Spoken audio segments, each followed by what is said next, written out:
Ada versi lain. Seratnya namanya Purwocarito. Purwocarito itu yang nanti dari yang telur tadi ketika menetas, kulit kuningnya jadi Manik Moyo, putihnya jadi Semar Ismoyo, dan kulitnya jadi Togog Tejo Mantri. Jadi itu kulitnya. Nah, itu versi-versinya para wali. Dan di balik itu pasti ada visinya. Jadi kamu kan nanti ada versi juga bahwa Semar itu ya Nabi Sis itu. Jadi Nabi Sis itu keturunannya Adam yang tidak kembar. Adam itu punya anak 40 kali melahirkan Hawa itu dan kembar terus. Yang pertama tidak kembar ya Sis itu. Kalau di barat disebut Set. Tulisannya Set itu. Kalau di Jawa Set itu kan jelek. Kalau sampah tidak terurai itu jadi Set. Tapi ada yang bilang ya Semar itu Nabi Sis itu. Oke. Versi-versi banyak. Cuma yang jelas sebenarnya orang Jawa menggambarkan Semar itu semacam, kalau bahasaku, kalau kalian menggambarkan Tuhan itu seperti apa dengan segala wataknya, terus gambarin Tuhan itu maha kuasa, maha penyiksa, maha opo wae, gambarlah. Dalam versinya orang Jawa, gambarnya akan muncul kayak gambari Semar itu. Jadi semacam personifikasi dari pandanganmu tentang Tuhan. Dan bagi orang Jawa kalau digambar seperti apa, ya gambarin nanti kayak Semar itu. Itu manusia bukan manusia. Disebut anak kecil juga ndak, orang tua juga ndak. Antara nangis apa ketawa ndak jelas dan itu Semar. Oke. Kita lihat ya satu-satu, pelan-pelan.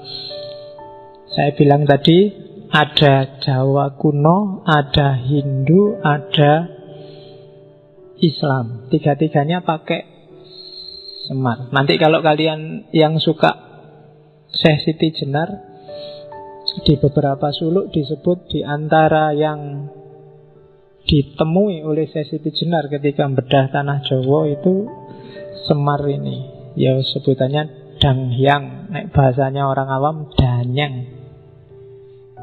Jadi Danghyang Semar. Termasuk Wali Songo generasi pertama yang dari Persia, Syekh Muhammad Bakir Al-Farisi, yang oleh orang Jawa dikenal sebagai Syekh Subakir.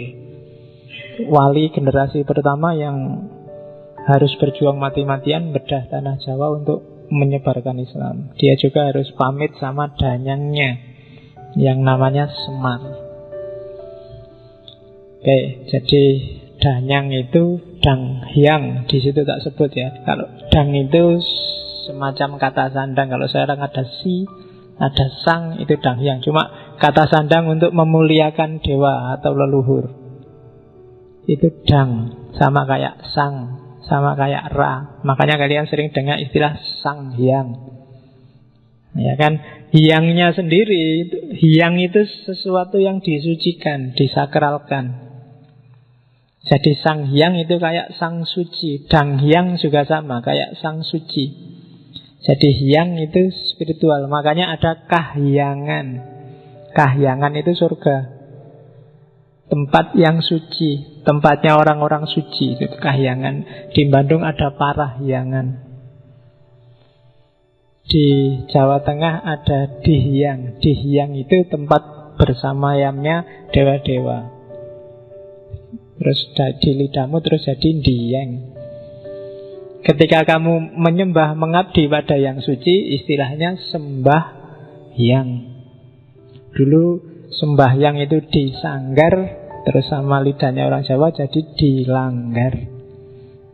Jadi langgar itu agak pelesetan dari sanggar, bukan langgar bahasa Indonesia. Kamu biasanya kalau guyon kan gitu, Pak, sholat nomor 2 Pak, bisa dilanggar.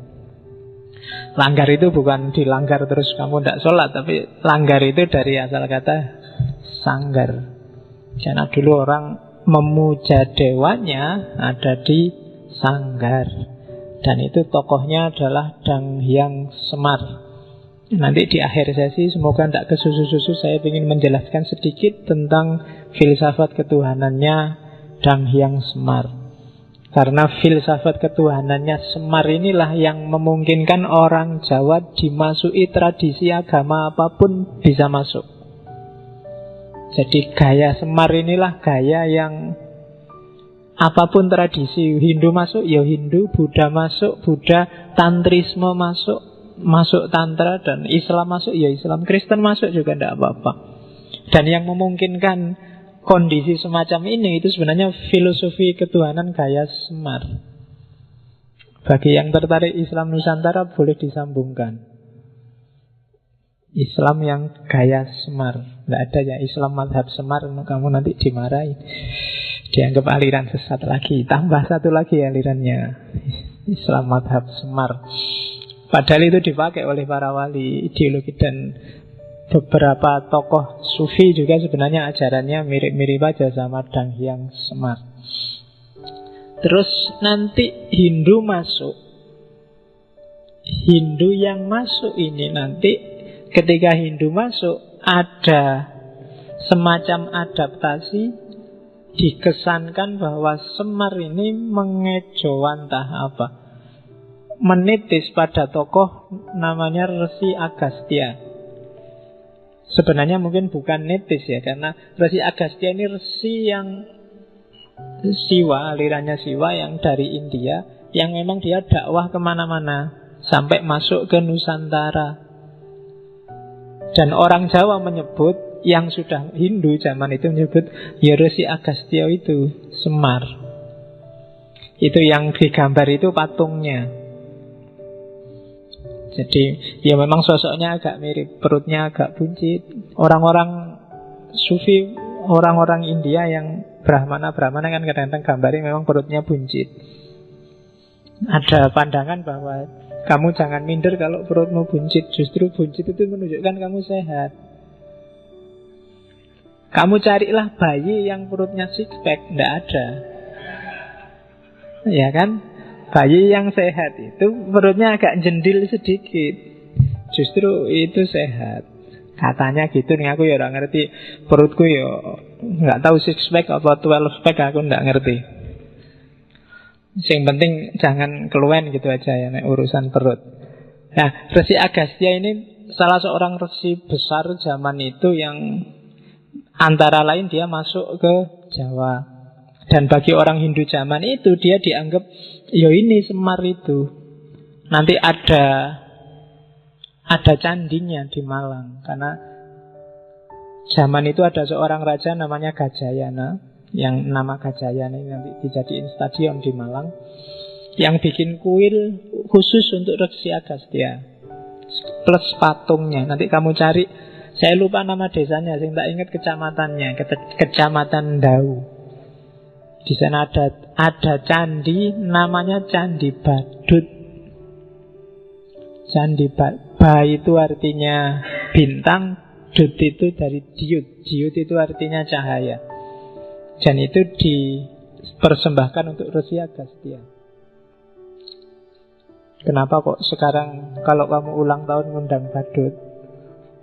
Karena badutlah yang bisa bikin orang ceria, pikiranmu jadi terang, tercerahkan, nggak sumpek. Meskipun terus konotasinya balik 180 derajat sekarang. Candinya lucu, namanya Candi Badut, karena sosok orangnya ya semacam itu. Oke, gambarnya kan lucu memang. Susunya besar, meskipun tidak pakai BH. Terus ya kalau cowok kan masuk pakai BH, perutnya jendil. Dan kalau dalam cerita pendeta yang kawin itu Resi Agastya ini, karena di antara ujiannya dia adalah dia jatuh cinta sama putri seorang raja. Kamu cari sendiri, kamu baca sendiri ya. Semangat yang dibawa di Hindu mirip kayak semangatnya Dang Hyang Semar. Oh ternyata tidak beda ya sama ajarannya Semar dulu. Kok dilihat dari sosoknya jangan-jangan ya ini Semar itu. Nah itu Resi Agastya. Nanti nitis banyak dalam sejarah Termasuk di puncaknya sebelum Islam datang, Mojopahit. Ada seorang resi, kamu hanya kenal gelarnya, Sabdo Palon. Itu bagi orang Jawa zaman itu, dia juga titisanis Semar. Karena ajaran-ajaran yang dibawa sangat mirip dengan itu. Nah, nanti selanjutnya Wali Songo datang. Semar dipakai lagi oleh Sunan Kalijogo dan kawan-kawan. Cuma sekarang dimasukilah visi keislaman. Dan mudah. Kenapa? Karena roh dan semangat ajarannya sama sebenarnya.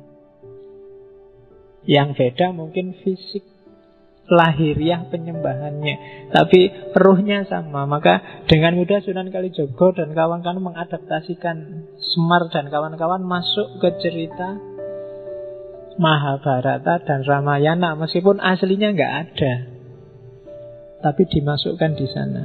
Ya, termasuk yang serat-serat tadi.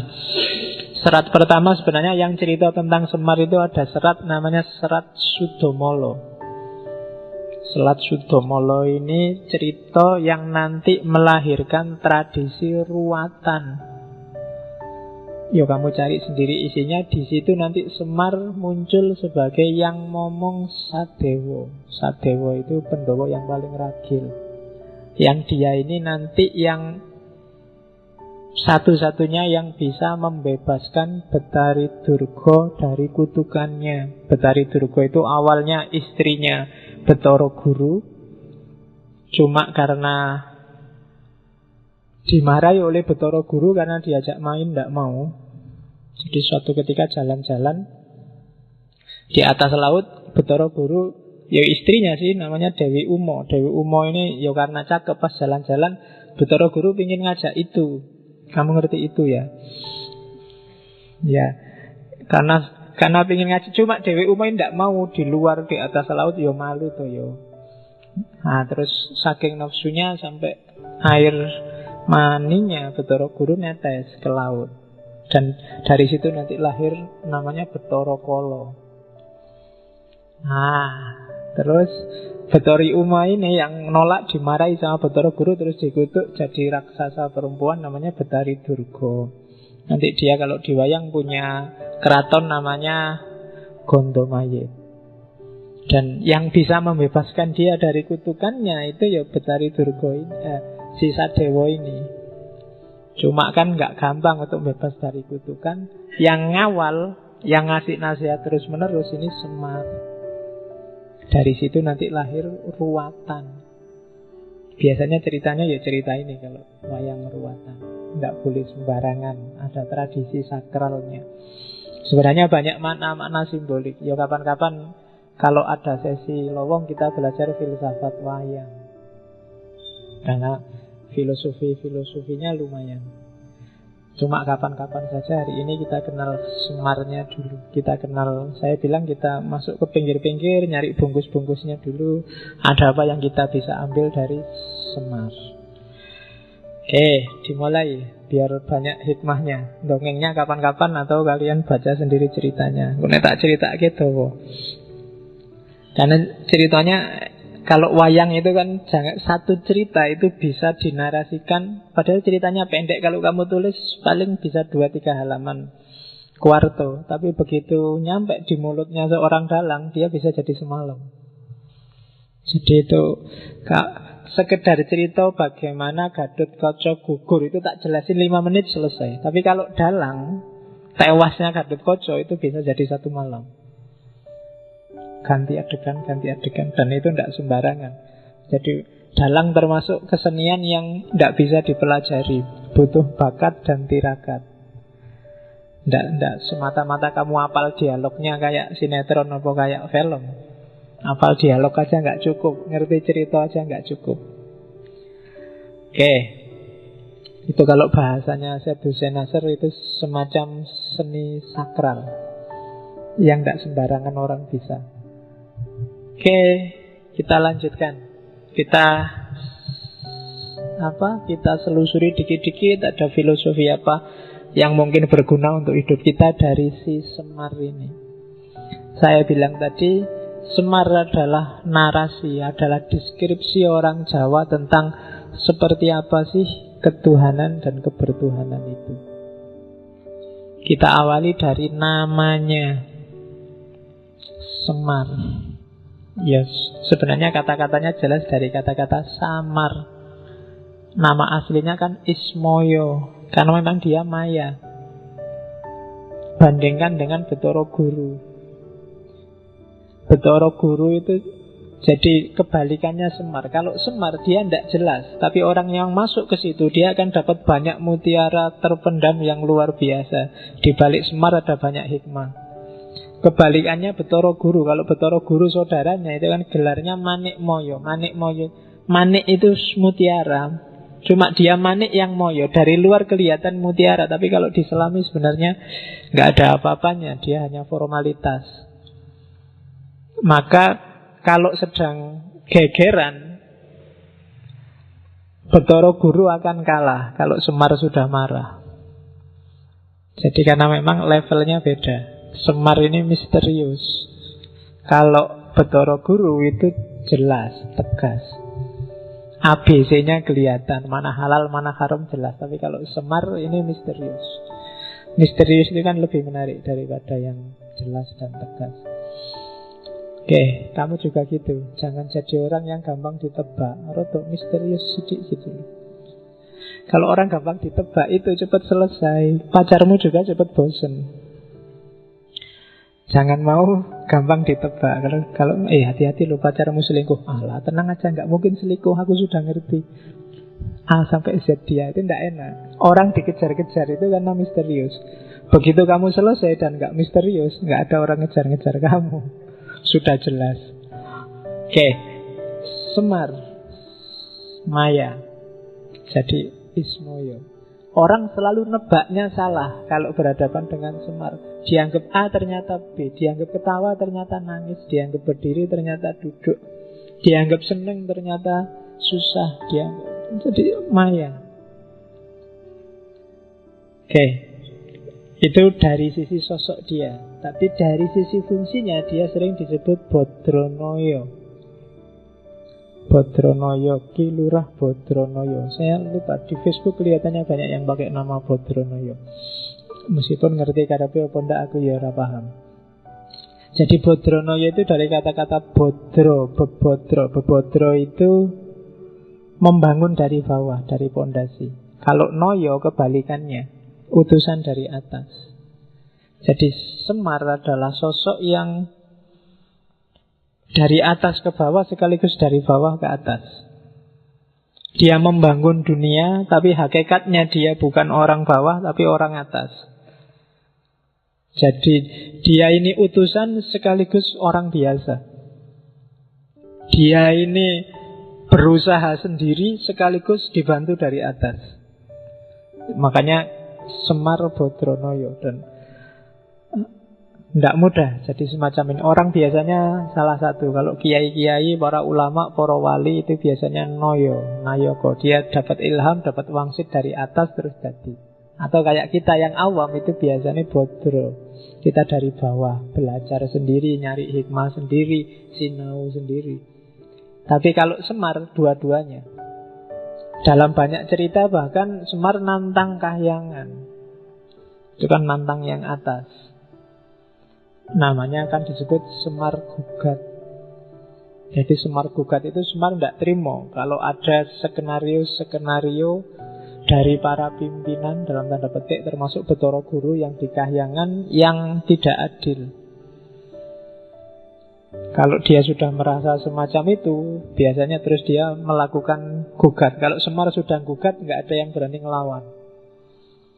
Dan itu biasanya personifikasi terus sama orang-orang sering ditafsirkan kalau ada rakyat marah dan demo, itu versi Semar yang gugat, orang kecil yang marah. Tapi sebenarnya Semar nggak sekedar orang kecil. Dia orang kecil sekaligus orang besar. Dia dari bawah sekaligus dari atas. Itu filosofi namanya Semar. Dan sampai di level ini sebenarnya ini sudah kecanggihan ramuannya para wali. untuk menyatukan di satu sosok sekaligus seorang filosof sekaligus seorang wali.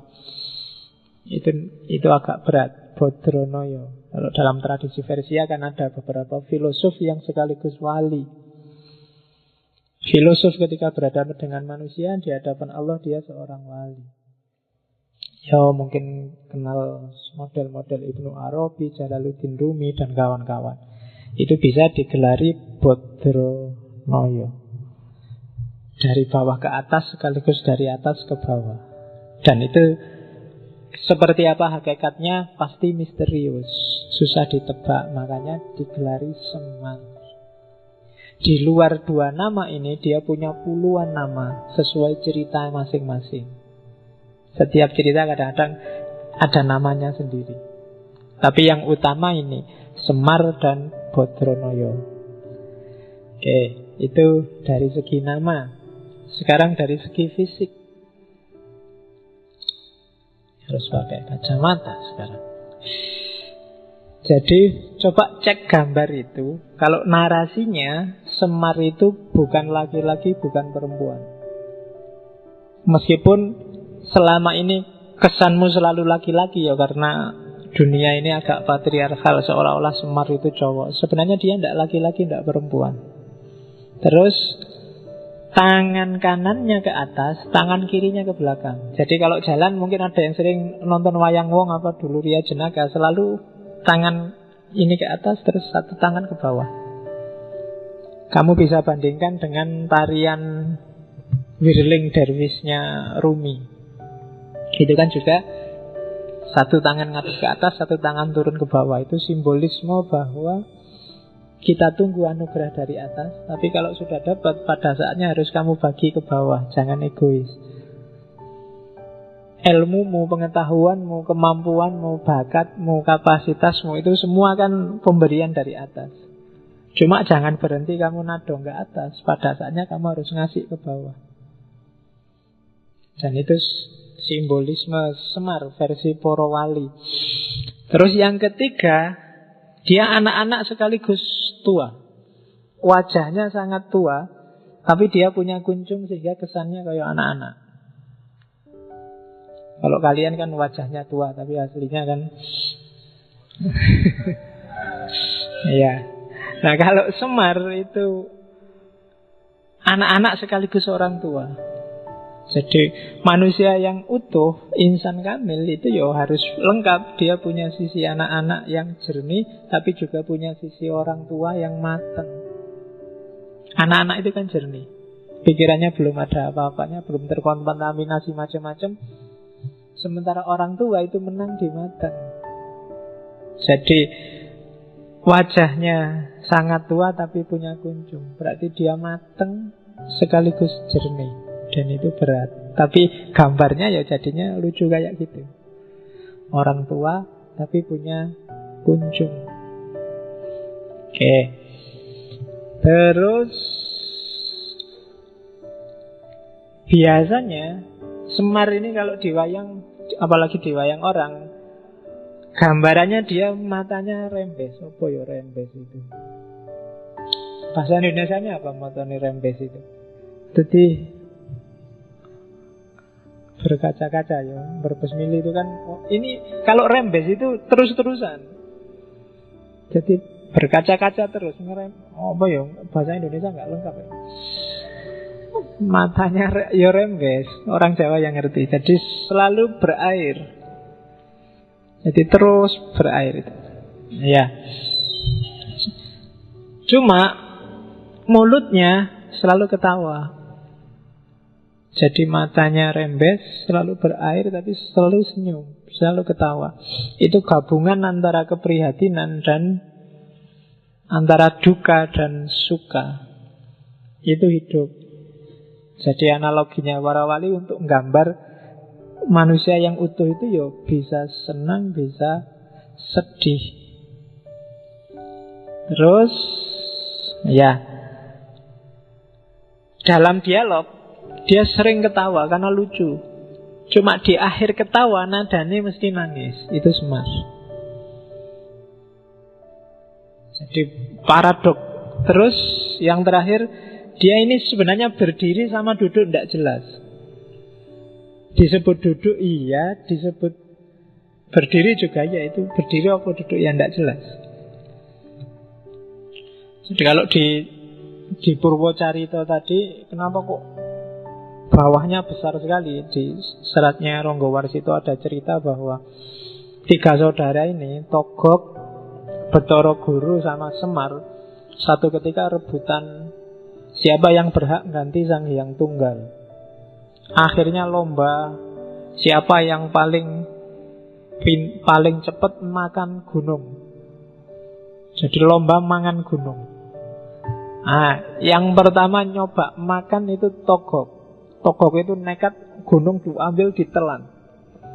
Cuma karena nggak muat terus bibirnya robek panjang itu. Makanya bibirnya terus robek. Semar yang ngerti, itu nggak bisa. Kalau ditelan berarti bibirnya robek. Akhirnya yang enak dimakan dikit-dikit aja, yang penting habis. Dimakan dikit-dikit, cuma resikonya terus perutnya jadi besar luar biasa. Sebelum Betoro Guru ikut perlombaan, ketahuan sama bapaknya, terus dimarahi dan diusirlah ke bumi. Itu versi Islam Jawa tentang Semar. Cuma ini sebenarnya ingin menggambarkan dia ini antara berdiri dan duduk itu tidak jelas. Makanya namanya Semar. Dia samar, dia maya. Setiap bagian dari dirinya itu sebenarnya simbol-simbol luar biasa. Dia punya banyak makna. Itu simbolisme fisiknya. Terus Semar sering digambarkan warnanya hitam. Itu tidak untuk nyindir bahwa orang Jawa kulitnya hitam. Tapi para wali punya filosofi sendiri. Karena unsur 4 itu kan api, angin. Yang paling mantap itu kan bumi. Bumi itu warnanya hitam. Hitam itu simbol dari bumi. Dan dianggap unsur yang paling tinggi. Kenapa dianggap unsur yang paling tinggi? Filosofinya 3. Yang pertama, bumi itu, tanah itu sifatnya teguh, diam, diinjak-injak, ya kan? Dijarah-jarah, kamu apain aja tanah itu tetap teguh. Bahkan dia melindungi apapun yang semula ngerusak dia. Besok kamu mati kembali ke bumi juga, bumi ndak menjepit kamu, ndak marah-marahin kamu, ya monggo. Kamu yang tadi nginjak-injak dia, sekarang kamu dilindungi oleh bumi. Jadi bumi sifatnya diam, teguh. Manusia yang profilnya bumi itu biasanya orang yang teguh pendirian, ndak gampang terombang-ambing. Diinjak, disusah-susah, di atas dia ada apapun dia nggak terpengaruh. Itu manusia versi bumi. Bahkan yang kedua, semua unsur yang lain, api, air, dan angin, itu dia bisa eksis dalam wilayah bumi. Tapi bumi tidak pernah sombong, tidak pernah gaya. Semar itu lebih sakti dari dewa manapun, tapi dia tidak pernah menunjukkan bahwa dia orang hebat, orang sakti. Tiap hari hanya cengenges-cengenges, ngasih nasihat sama yang dia ngomong dan seterusnya. Itu gayanya bumi. Dia punya segalanya. Api bisa menyombongkan diri dengan kedahsyatannya, air dengan kekuatannya, apalagi angin. Tapi semua bisa eksis kalau ada bumi. Dan buminya sendiri nggak pernah pamer. Dia nggak pernah sombong. Yang terakhir, bumi diapain aja dia selalu mempersembahkan yang baik-baik. Kamu jahat, kamu kurang ajar, kamu angkara murka, bumi selalu ngasih kamu yang baik.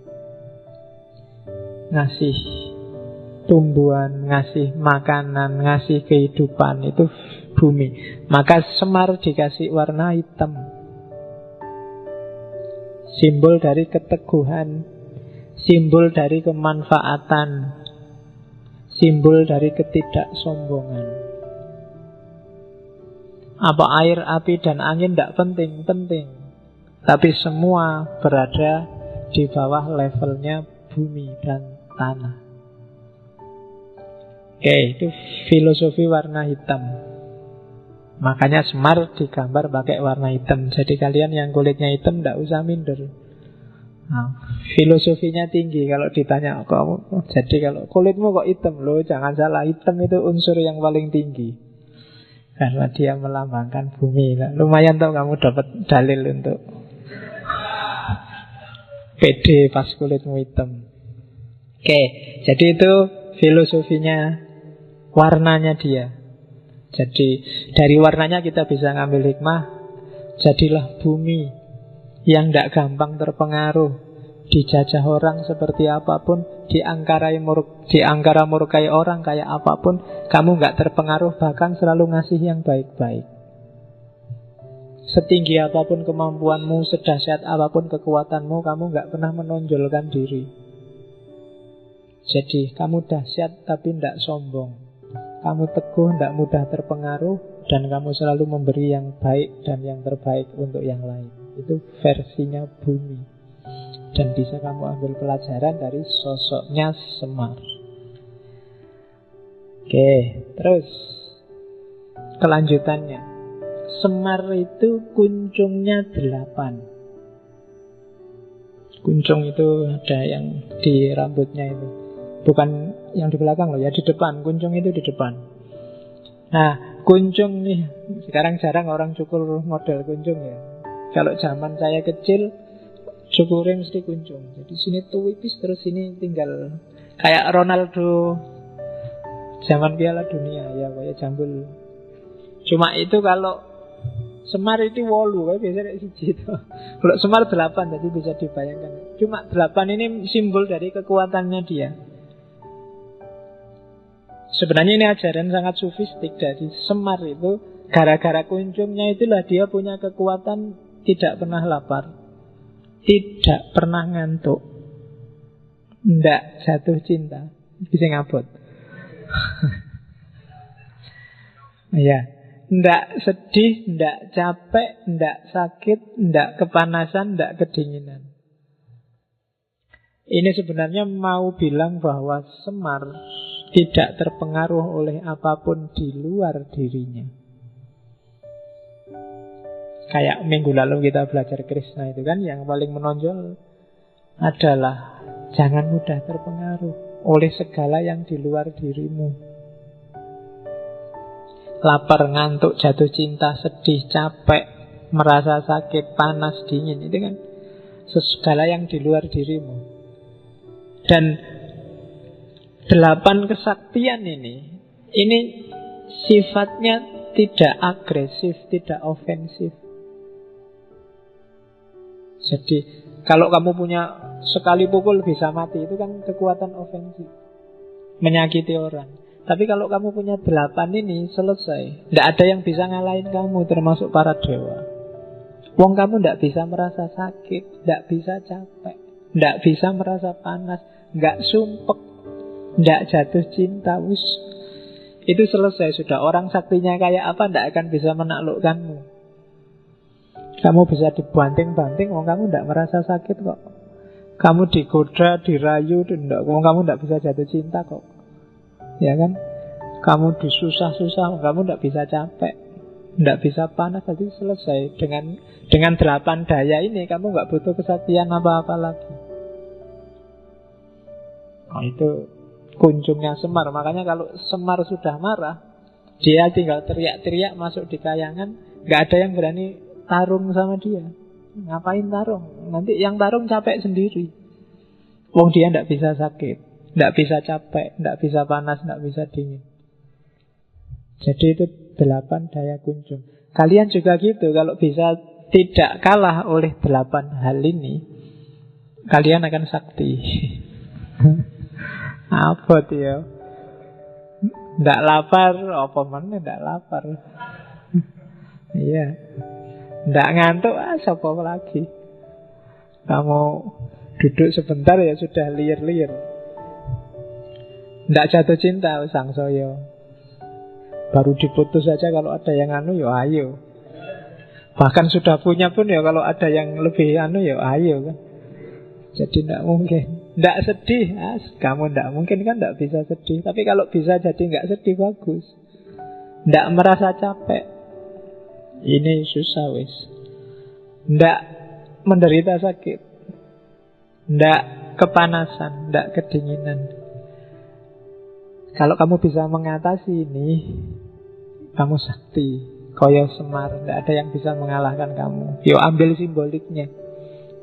Itu sebenarnya simbol dari perlambang-perlambang nafsu dan daya yang ada dalam dirimu. Kalau kamu bisa menguasai, kamu sakti.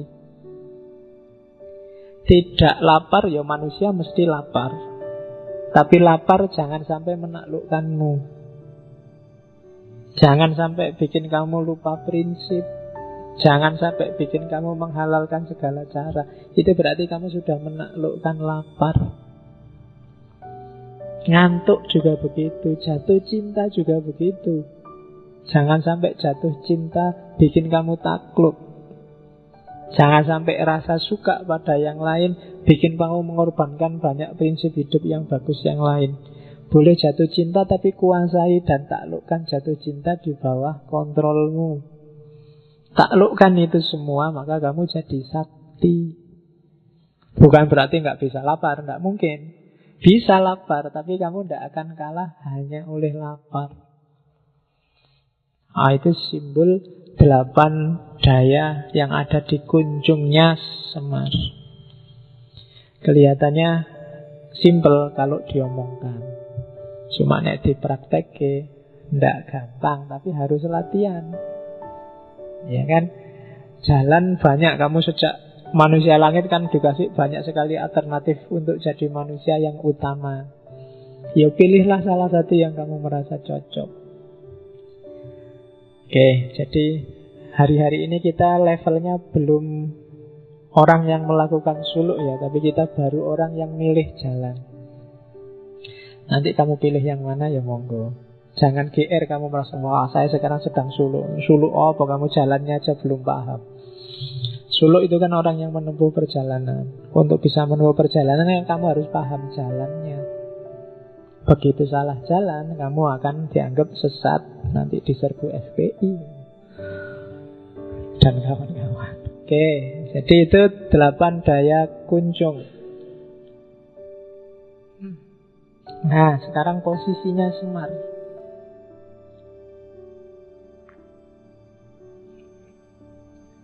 Yang pertama, Semar, dari semua orang tadi kan jelas paling tidak dia punya 2 posisi. Dia dewa yang kamanungsan. Jadi dewa yang memanusia. Jangan salah, orang Jawa lebih suka dewa yang memanusia daripada manusia yang mendewakan diri. Itu sebabnya orang Jawa lebih suka Siwa daripada Wisnu. Kemarin cerita Krishna. Krishna itu kan Wisnu. Krishna itu kan manusia yang mendewa. Aslinya manusia, anaknya manusia biasa yang mendewa jadi dewa. Beda sama Siwa. Kalau Siwa ya dewa, turun ke bumi dia sebagai dewa. Kalau di wayang Siwa itu kan jadi Betara Guru itu. Jadi orang Jawa lebih suka dewa yang memanusia dibandingkan manusia yang mendewa. Kalau ditarik ke dunia yang sekuler, berarti orang Jawa lebih suka pemimpin yang merakyat daripada rakyat yang gaya jadi pemimpin. Jadi makanya Semar lebih disukai. Dan agama besar sebelum Islam kan Siwa Buddha, bukan Wisnu Buddha. Jadi dari Hindu cuma diambil Siwanya. Karena orang Jawa lebih suka dewa yang kamanungsan, bukan manusia yang mendewakan diri. Oke.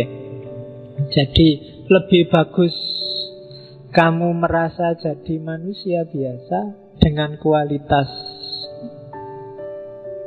dewa, ya kan, daripada kamu merasa jadi dewa dengan kualitas manusia. Nanti kamu pikir sendiri ya kalimat itu. Itu mikirnya harus panjang menafsirkan itu. Jadi dewa kamanungsan. Hari ini banyak orang yang lebih suka ngaku dewa dengan kualitas manusia biasa. Ngaku dewa itu ngaku jadi orang soleh, ngaku jadi orang pinter, ngaku jadi ustadz, ngaku jadi, kan banyak yang ngaku. Jadi jangan panik dengan orang yang ngaku-ngaku jadi dewa, karena itu cuma ngaku. Dewa yang sejati hakikatnya pasti samar, maya. Tidak sembarangan orang bisa menangkap. Makanya kalau dalam kajian sufi ada debat panjang, apakah seorang wali itu ngerti kalau dirinya wali. Karena begitu dia ngerti kalau dirinya wali, kewaliannya dipertanyakan. Oh, itu susah itu, bulat itu kalau di tasawuf diskusinya tidak selesai-selesai. Di hikam itu masih debatable, tafsirnya bisa macam-macam. Jadi apakah seorang wali itu ngerti? Kalau ada yang bilang kalau dia wali yang sejati dan sampai di puncak kewaliannya, justru dia dijaga oleh Allah dari ngerti kalau dirinya wali. Karena begitu dia ngerti kalau dirinya wali, pasti di situ ada rasa akunya, rasa dirinya sendiri masih ada, dirinya sendiri sebagai wali itu. Dan itu semacam kesombongan. Dan kalau orang masih ada bibit itu, sebenarnya dia belum wali. Maka siapapun yang merasa wali pasti belum wali. Oh, itu susah itu ilmu nih. Kamu padahal sudah bercita-cita jadi wali sejak kemarin, tapi kok ya teori ini berubah. Termasuk kalau kamu merasa jangan-jangan aku ini wali, Pak, padha wae, itu jenisnya. Jadi justru yang wali yang sejati nggak mikir ke situ. Jadi dia merasa orang yang paling kotor, orang yang paling jauh dari Allah, orang yang paling banyak dosa. Justru itu. Jadi semakin kamu mengklaim dirimu benar, paling dekat dengan Allah, paling bagus, paling soleh, itu alamat bahwa kamu belum di apapun yang kamu klaim. Oke, yang kedua, Semar sebagai ponokawan ya. Kalau orang sering salah menyebutnya punokawan, sebenarnya yang pas ponokawan. Pono itu artinya jernih, visinya jelas. Jadi Semar dan anak-anaknya jadi ponokawan, maksudnya dia jadi teman yang jernih, punya visi jelas bagi juragannya, bagi yang dia temani. Maka para Pendowo itu punya ponokawan, dia punya teman yang mikirnya jernih. Di pono itu artinya kejernihan visi, kejernihan pemikiran. Jadi Semar posisinya itu teman paling bagus bagi orang yang dia temani, ponokawan. Jadilah kalian semua ponokawan. Selama ini kamu selalu menerjemahkan punokawan itu kan pembantu. Sebenarnya enggak. Punokawan itu teman yang bisa ngasih nasihat jernih, bukan nasihat tendensius. Tidak sekedar basa-basi untuk menyenangkan, yang berani bilang jelek kalau jelek, bagus kalau bagus. Yang bisa ngasih solusi kalau ada persoalan, yang bisa mendudukkan permasalahan sesuai porsinya. Itu namanya ponokawan. Dan itu yang dilakukan oleh Semar pada Pendowo, pada yang dia ngomong. Jadi kalau tuannya sudah mulai tidak beres, dia tidak segan-segan ngeritik. Itu ponokawan, teman yang jernih, yang bisa diajak diskusi. Kalian semua harus jadi ponokawan bagi teman kalian, saling memponokawani, saling menjernihkan. Jadi bukan puno. Biasanya di banyak buku pakai istilah puno. Oke, jadi posisinya Semar itu, dia seorang dewa kamanungsan, tapi sekaligus dia sebagai Ponokawan. Oke, terus jingle. Tulisannya jingle, macamnya jingle. Jingle itu dalam manapun, setiap kali menampilkan Semar, kalimat pertama yang diucapkan pasti itu. Bergegek, ugek-ugek, mel-mel, sakndulit. Kadang-kadang dibaca sakndulito, langgeng. Kadang-kadang nggak pakai langgeng tapi ole-ole. Tapi itu intonasinya lucu, karena saya bukan dalang ya ora iso lucu. Mungkin yang kamu bisa dalang bisa mengintonasikan itu dengan bagus. Jadi bergegek, ugek-ugek, mel-mel, sakndulit, langgeng. Bergegek itu kamu diam gak ngapa-ngapain. Ugek-ugek itu bergerak-gerak. Mel-mel itu mengais-ngais, nyari makan. Sakndulit ya sakndulit, langgeng itu abadi. Itu filosofi hidup. Untuk aktif, jangan pasif. Bergegek, daripada kamu bergegek, ugek-ugeklah, gerak-geraklah, berupayalah, berusahalah. Mel-mel, yaitu makna harafiahnya nyari makan. Tapi cari apapun yang memang kamu ingin cari. Mimpimu apa, tujuanmu apa, kais-kaislah. Sakndulit, meskipun hasilnya cuma sangat sedikit, cuma sakndulit. Sakndulit itu kalau kamu pakai sabun colek terus mau culik, itu kan sakndulit namanya. Cuma akan langgeng. Kenapa langgeng? Kamu nikmati karyamu. Rasanya beda daripada kamu dikasih orang atau tidak menghasilkan apa-apa. Kamu nulis sendiri dan jelek, itu lebih langgeng daripada jiplak tulisannya orang lain. Nulis jelek itu sakndulit kan, isone mau sidik pak jelek lagi, tapi itu langgeng, lebih abadi, lebih masuk dalam jiwamu. Jadi jangan bergegek. Nah, barang siapa yang sekarang bergegek, ugek-ugeklah. Nah, lo itu nasihati semua. Mel-mel sakndulit langgeng. Jadi yang sedang merasa diam, tidak punya karya, tidak aktif, pasif, hidupnya monoton, rutinitas yang tidak membuahkan apa-apa, ugek-ugeklah, gerak-geraklah, hasilkan sesuatu. Entah itu pikiran, entah itu perbuatan, entah itu produk apa, tapi hasilkan sesuatu. Sekecil apapun, sejelek apapun, dia akan langgeng, dia akan abadi. Nah, jadi tidak sekedar lucu. Kalau di dalang itu moconnya lucu dan biasanya yang lihat ketawa, tapi di balik itu ada filosofi yang luar biasa. Jangan diam, jangan bergegek saja. Kalau kamu bergegek saja, tesismu nggak selesai-selesai, skripsimu nggak beres-beres. Ya kan, ugek-ugek lah, gerak-gerak lah, apa ngono, moco-moco apa, nulis-nulis apa, nambah pengetahuan apa. Dapat sakndulit ndak apa-apa, lama-lama jadi sak gunung. Gitu loh. Jangan pasif. Nah, selama ini kita bergegek terus, ndak pernah ugek-ugek. Maka dimarahi oleh Semar. Bergegek tapi ugek-ugek. Jadi jinglenya itu, saya sebut jingle karena ini sering sekali diucapkan oleh Semar. Mau ngomong apapun, dia diawali dengan ini. Kadang-kadang di sela-sela ngobrol dia ngomong ini. Bergegek, ugek-ugek, mel-mel, sakndulit, langgeng. Yo, dengan intonasi dan nada khas Semar. Oke, kalau di Ponokawan, Semar itu kan punya 4 anak yang bukan lahir dari istri. Jadi ada Gareng, Petruk, 3 anak, Gareng, Petruk, Bagong. Sebenarnya itu simbol-simbol. Kalau Bagong itu simbol revolusi, karena dia selalu bantah.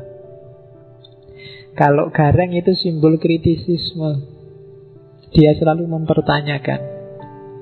Kalau Petruk itu simbol tidak terikatan oleh aturan, pokoknya oleh dunia di level apapun. Itu Petruk, yaitu ciptaannya para wali. Revolusi jadi bagong itu dari bahasa Arab sebenarnya bago itu kan semacam bangkang. Jadi oleh para wali ya semangat revolusi. Tadi ada Semar Gugat, itu karakter bagongnya yang muncul. Meskipun kalau di Jawa hari ini, di Indonesia, bagong itu kan yang kamu bayangkan simbol orang yang gendut. Wah, gendut itu besarnya sak bagong. Nah, ya memang bagong ini kalau diwayang ceritanya dia lahir dari bayangannya Semar. Jadi Semar itu punya bayangan, terus bayangannya karena Semar gendut, ya jadinya dia gendut. Kalau Petruk itu anak angkat, anaknya Raja Jin, namanya Petruk. Makanya dia gelarnya Petruk, lurah kantong bolong. Jadi kantong bolong itu ya saya bilang tadi, dia nggak terikat oleh apapun yang duniawi. Barang apapun masuk ya karena kantongnya bolong ya hilang lagi, merosot lagi. Jadi nggak ada apapun yang bisa mempengaruhi dia.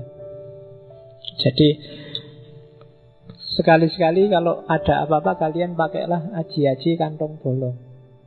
Aji-aji kantong bolong itu suka-suka orang mau nabrakin kita apa, mau ngasih kita apa, tapi kita cuek aja biar masuk telinga kanan, keluar telinga kiri. Itu aji-aji kantong bolong. Mungkin di momen-momen yang ketika kalian itu tidak penting, itu tidak harus. Nah, itu penting.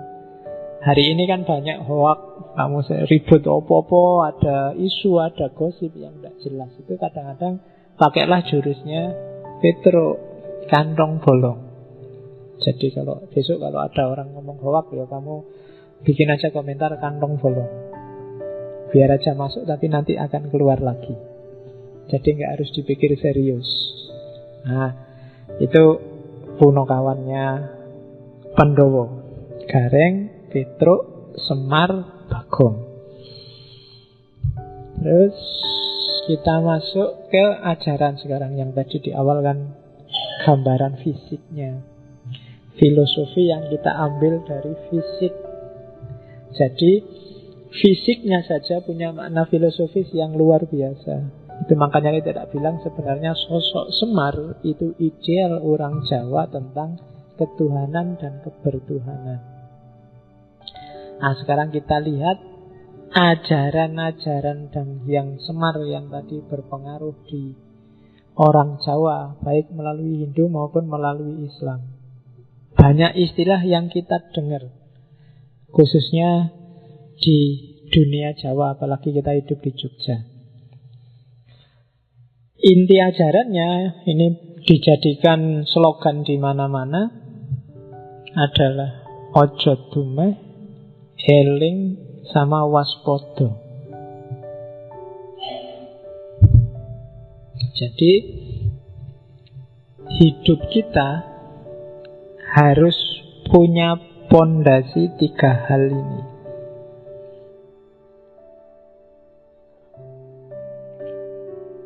Ojo dumeh, eling sama waspada. Ojo dumeh itu sikap mental, eling dan waspada itu pikiran. Jadi ojo dumeh itu makna harafiahnya jangan mentang-mentang. Di level apapun, perilaku, kata-kata, ucapan, bahkan termasuk kata hati, bersitan yang muncul di hati. Jangan mentang-mentang, ojo dumeh. Mentang-mentang cakep terus gonta-ganti pacar, nah itu ojo dumeh. Mentang-mentang pinter terus minteri kancane, itu ojo dumeh. Mentang-mentang banyak kan kamu mentang, bahkan kadang-kadang kan kamu jelek aja mentang-mentang. Ya kan, mentang-mentang jelek kayak ini kan, gitu ada kan. Oke, mentang-mentang jomblo kan ada. Banyak loh kamu mentang-mentang itu. Kamu bisa nyari contoh sendiri sebanyak mungkin. Oke kan, kadang-kadang miskin aja kan mentang-mentang. Saya miskin loh, saya ini termasuk golongan orang yang tertindas loh, saya ini mentang-mentang gitu, mentang-mentang miskin. Hati-hati, ojo dumeh. Jadi yang bisa mentang-mentang itu enggak cuma yang kaya. Jadi begitu kamu larut oleh kondisimu saat ini dan kamu jadikan dia modus untuk kepentinganmu yang sementara, itu biasanya sudah dumeh. Ojo dumeh. Betul. Mentang-mentang ndak lulus kuliah terus, itu kan mentang-mentang. Ya kamu teruskan sendiri. Mentang-mentang jomblo kalau malam minggu terus ngapain? Ya wis, kamu rumuskan sendiri. Pokoknya aja mentang-mentang. Termasuk laki-laki dan perempuan. Kadang-kadang jangan salah, perempuan mentang-mentang juga ada. Mentang-mentang perempuan apa-apa pengen didahulukan. Kan ada ladies first kan gitu. Meskipun ngantrinya telat, kan ladies first, minta pertama. Itu termasuk. Cowok juga begitu. Mentang-mentang cowok, banyak sekali contohnya. Mentang-mentang santri, mentang-mentang ikut ngaji filsafat, sekarang kemana-mana ngomongin filosofis. Nah, itu termasuk mentang-mentang. Baru ngerti 1-2, wah kemana-mana sudah berfatwa filsafat. Ojo dumeh. Oke, sejauh mana itu dumeh apa enggak, kalian yang bisa ngukur. Karena ukurannya itu tidak bisa materinya, tapi sikap batinmu. Hal yang sama mungkin mentang-mentang di yang satu, tapi di yang satu sebenarnya enggak. Pinjem uang misalnya, karena kamu tidak punya duit terus pinjem uang. Gayamu pinjem uang, sikap batinmu pinjem uang, itu akan menunjukkan kamu mentang-mentang apa enggak. Termasuk ketika kamu ngutangi. Sikap batinmu ketika ngutangi temenmu itu bisa beda antara kamu mentang-mentang dan enggak mentang-mentang. Yang ngerti kamu sendiri. Jadi ojo dumeh. Yang kedua, gimana caranya Pak biar saya enggak dumeh? Eling. Selalu hadirkan Tuhan dalam hidupmu. Selalu hadirkan yang sejati di kepalamu. Kalau dia hadir terus, biasanya kamu terhindar dari dumeh. Lawan paling gampang dari dumeh itu ikhlas. Dan untuk bisa ikhlas, kamu harus eling. Selalu hadirkan Allah setiap mau mengambil keputusan. Selalu masukkan dia di hatimu dan di kepalamu. Itu namanya orang eling. Eling itu kalau dalam konotasi Jawa tidak sekedar kamu ingat dia ada, tapi dia berpengaruh dalam hidupmu. Misalnya kamu ingin membela agama, terus kamu mukul orang, ngeprok toko. Kalau ditanya, mbok ingat Allah, mesti ngomong, ini karena saya ingat Allah, ingin bela Allah. Tapi itu ingat dan bela Allah hanya di mulut. Allah tidak hadir dalam hidupmu, karena nggak mungkin Allah semacam itu. Ketika kamu mencaci maki misalnya, opolah orang yang nggak cocok alirannya sama kamu. Ketika kamu maki-maki ini, meskipun kamu merasa ini demi Allah, ini demi kejayaan agama, tapi perilakumu tidak menunjukkan bahwa kamu sedang eling. Karena kalau kamu eling, kamu tidak mungkin berani maki-maki. Kamu tidak mungkin berani mukul-mukul, tidak mungkin berani melecehkan orang. Kamu akan malu. Kenapa ada Allah dalam hidupmu? Jadi itu gunanya eling.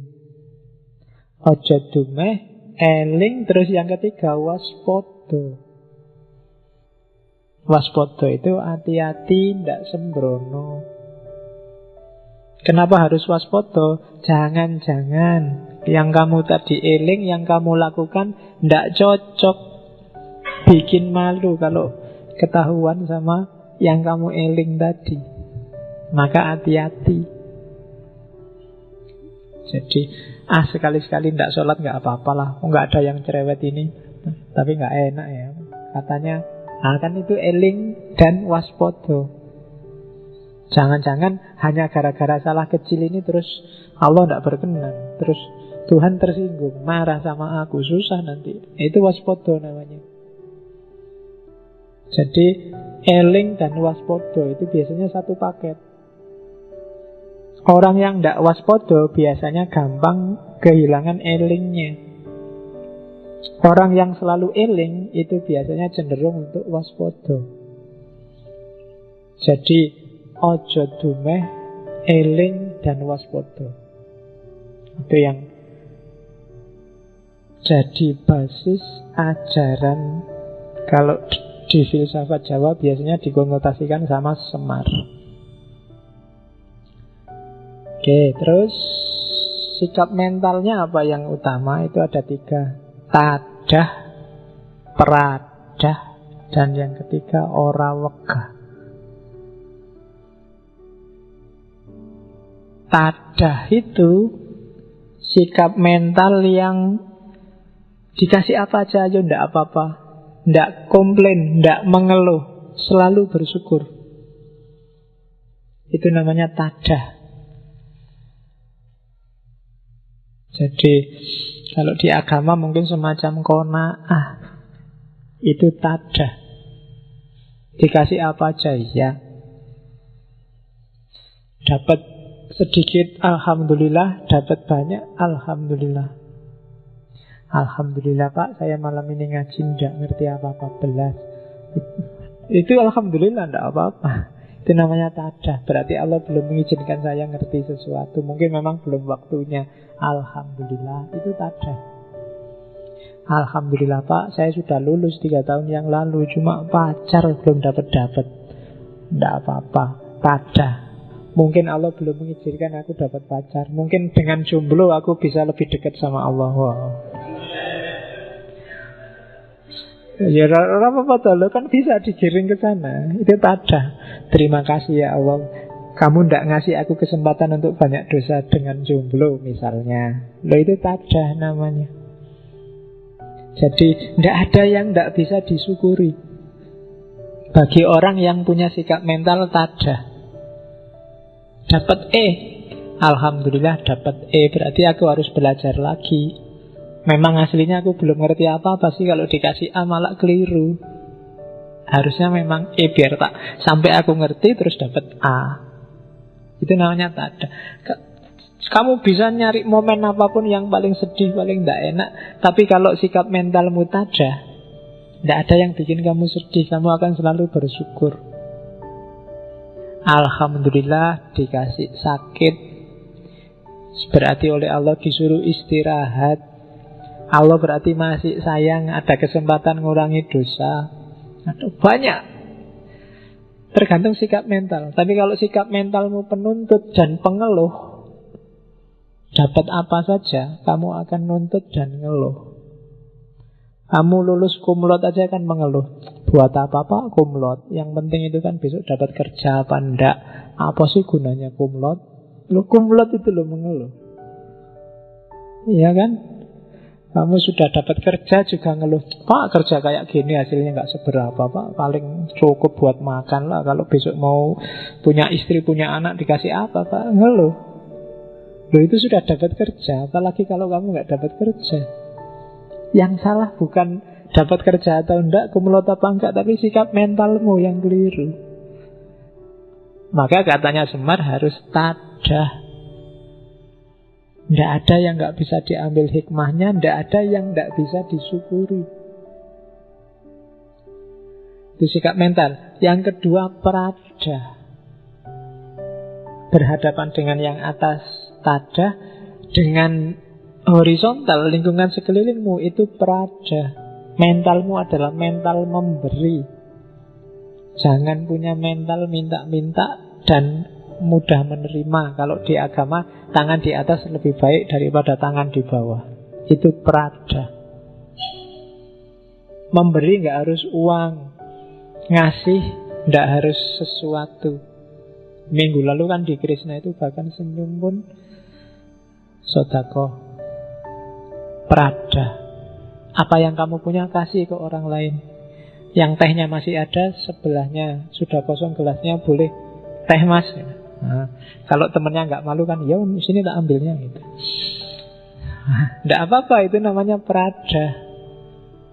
Jiwanya jiwa sosial. Jadi kalau sama Allah menadahkan tangan, sama lingkungan sekeliling ngasih. Sama Allah tangan di bawah, sama manusia yang lain tangan di atas. Jangan dibalik. Sama Allah kamu tangan di atas, jadi Allah itu kok perintah terus tiap hari. Ya Allah, saya kumlot loh ya. Ya Allah, pacar cantik loh ya. Ya Allah diperintahi tiap hari. Sama Allah kamu tangan di atas. Sama manusia kamu tangan di bawah. Pak, mohon kebijaksanaannya Pak. Pak, mohon kualik. Jadi sama Allah itu tadah, sama manusia yang lain prada. Dan yang ketiga, ojo males, ora wegah. Sumber persoalan saya sering bilang itu males. Jangan males. Tidak usah milih-milih pekerjaan. Kadang-kadang kamu nyembelihkan Allah, bikin kayak gitu aja. Nanti besok kalau sudah mau waktunya digarap sebentar aja selesai. Itu biasanya terus jadi sumber masalah. Jatahku presentasi masih lama, besok aja kalau deket. Itu biasanya terus masalah. Karena waktunya kamu bikin, printernya error. Waduh, listriknya mati. Waduh, itu salahmu dewe. Karena kamu selama ini males, ora wegah. Jangan wegahan. Kalau bisa dikerjakan hari ini, kerjakan hari ini. Jangan ditunda-tunda. Besok ngerjain yang lain masih banyak. Fa'idha faroghta fansab, kan katanya agama gitu. Kalau selesai ganti kerjaan yang lain masih banyak. Tidak mungkin manusia itu nganggur. Jadi kalau pengen jadi manusia utama, kalian harus punya sikap mental utama. Sikap mental utama itu apa? Tadah, peradah, terus ora wegah. Oke. Terus ada 4 pilar ajarannya dari naskah-naskah yang ngomong tentang Semar. Saya tidak akan jelaskan detail satu-satu ya, panjang lebar, tak jelasin sekilas-sekilas. Beberapa kalian sudah paham. Yang pertama, sering sekali disebut manunggaling kawula Gusti. Hakikatnya saya sebut itu setara karena konsepnya mirip dengan ittihad, hulul, wahdatul wujud, fana dan baqo.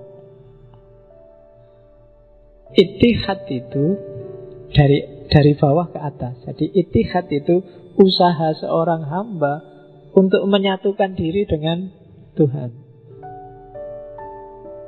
Jadi bersatu. Kalau sudah bersatu ya biasanya manusianya hilang. Kancanya lawannya ittihad itu hulul. Kalau hulul dari kata-kata hal lah.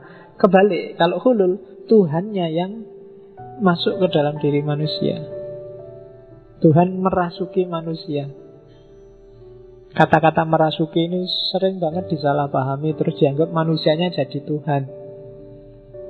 Sebenarnya nggak serumit itu. Kalau kamu berpikir yang ada di pikiranmu, yang jadi pertimbangan kesadaranmu itu selalu Allah, itu sama dengan Allah manjing dalam dirimu. Ketika kamu mau melakukan apa saja, pertimbangannya Allah, itu hulu. Kamu jadikan, ketika kamu melihat sesuatu, kamu mikir, ini yang diridhoi Allah apa enggak, melihat yang kayak gimana sih? Ini ngomong yang menurut Allah baik kayak gimana sih? Ini bersikap pada teman yang menurut Allah baik kayak gimana sih? Bersikap pada guru yang menurut Allah baik kayak gimana sih? Kalau hidupmu modusnya semacam ini, itu sama dengan Allah bertempat dalam dirimu. Jadi tidak harus roh sama roh, rohnya manusia sama rohnya Allah jalin bersatu, terus wahdatul wujud, terus sesat, terus kafir-kafiran. Tidak. Jadi persatuan terjadi ketika modus hidupmu adalah modus hidupnya Allah. Berarti kamu sekarang sudah jadi manusia Allah, manusia langit. Karena orientasimu selalu ke atas. Nah itu Gampang-gampangannya itu.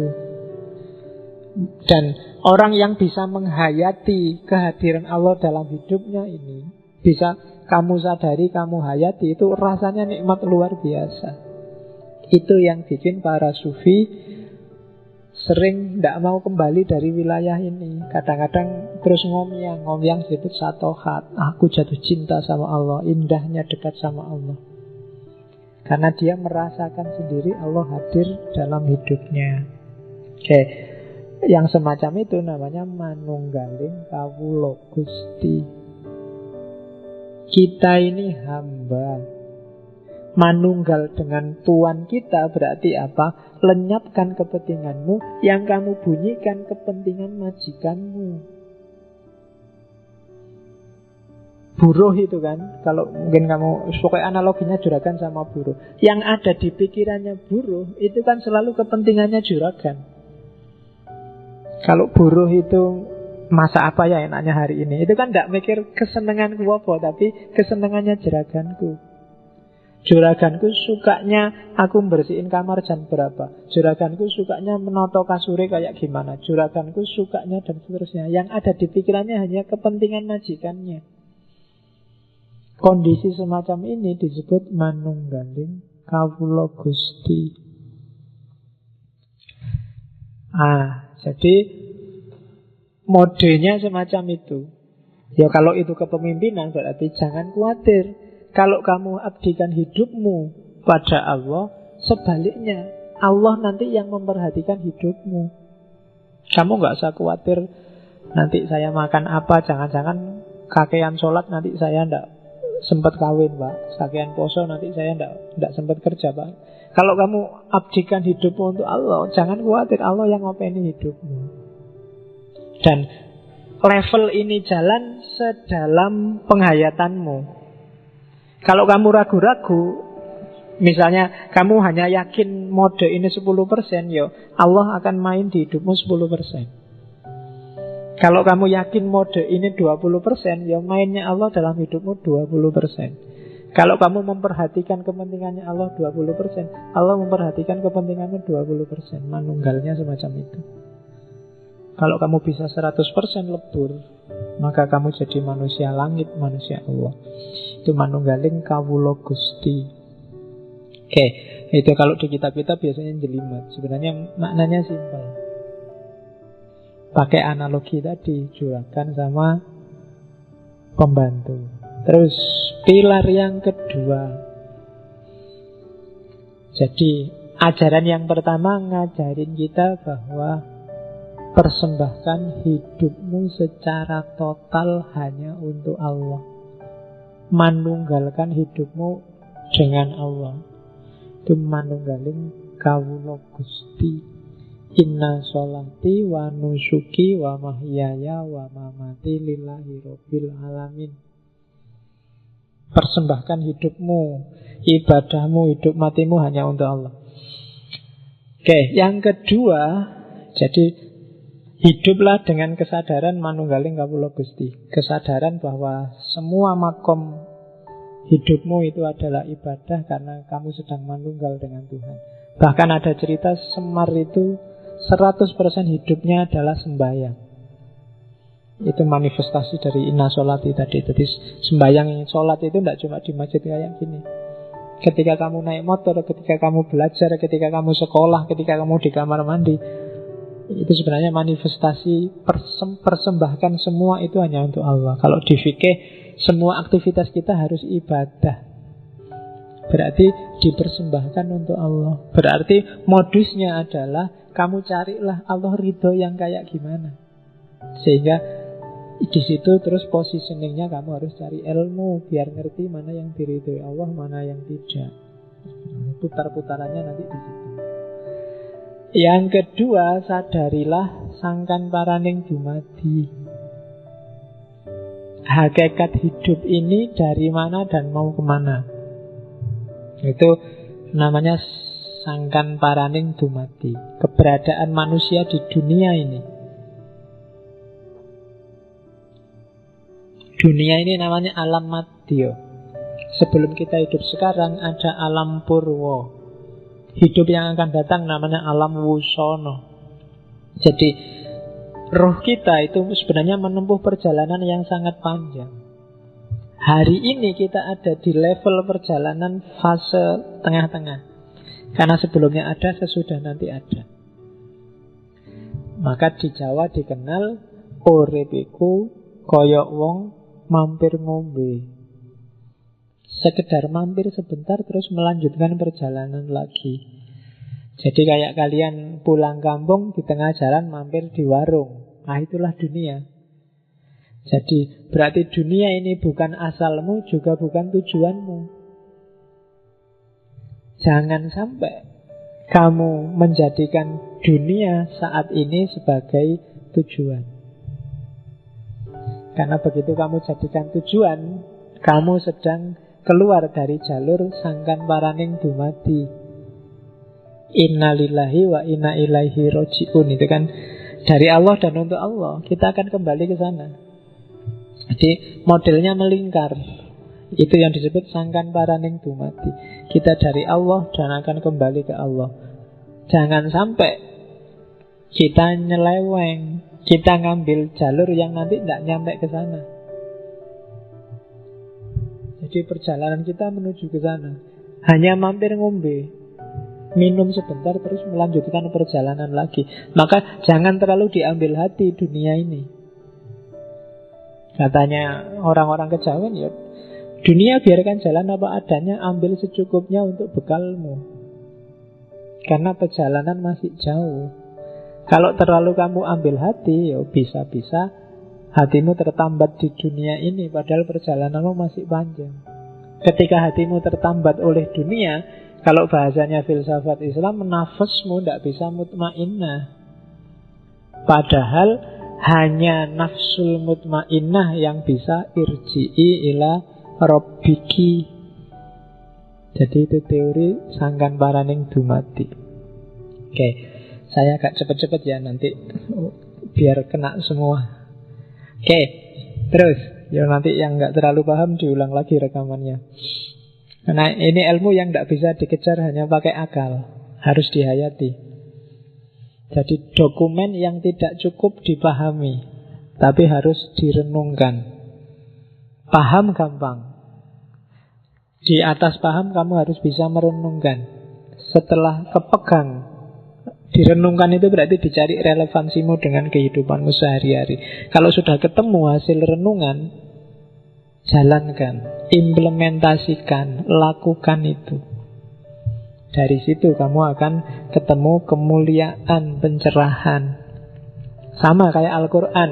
Al-Quran itu ya memang harus dibaca, tapi di atasnya baca ada dipahami.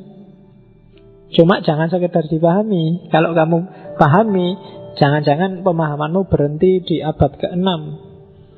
Kamu renungkan.